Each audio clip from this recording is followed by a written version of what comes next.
Hello மக்களே,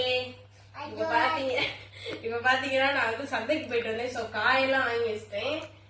காயெல்லாம் வாங்கிட்டு வந்தோம். தனு வந்து எனக்கு ஹெல்ப் பண்றேன்னு சொல்லி எனக்கு கொஞ்சம் தலைவலிக்குன்னு சொன்னேன். போன வாரம் சேம் இதே பண்ணையா ஹெல்ப் பண்ணிட்டு அவன் வந்து சொல்றியான், அம்மா நான் வந்து உங்களுக்கு எல்லா ஹெல்ப்பும் பண்றேன், நீங்க கவலைப்படாங்கன்னு சொல்றேன். போன வாரம் சேம் அதே மாதிரி இப்ப நானே எடுத்து வைக்கிறேன்னு சொல்லி எல்லாம் பொம்பளை பிள்ளை எப்படி செய்வாரு. நம்ம பொம்பளை பிள்ளையே வேணான்னு ஒரு சில பேர்லாம் வந்து வேணான்னு சொல்லி சங்கடப்படுறீங்க. பாத்தீங்க அப்படின்னா எவ்வளவு ஹெல்ப் பண்றேன் பாருங்க. அது எங்க பொம்பளை பிள்ளை வேணும். வாயா, தேங்க்யூடா. போன வாரம் அம்மாவுக்கு எதாவது சொன்னா அதை சொல்லு. எல்லா ஹெல்ப்பும் பண்ணுவீங்களா? இவனும் தங்கந்தேங்க. நான் வந்து இப்ப இவன் எடுத்து வைக்கிறதுனால இவனை பெருமையா சொன்னேன்.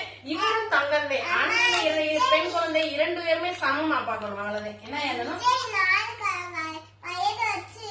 ஊர்ட்டே சொல்லிட்டியா மக்களே? 4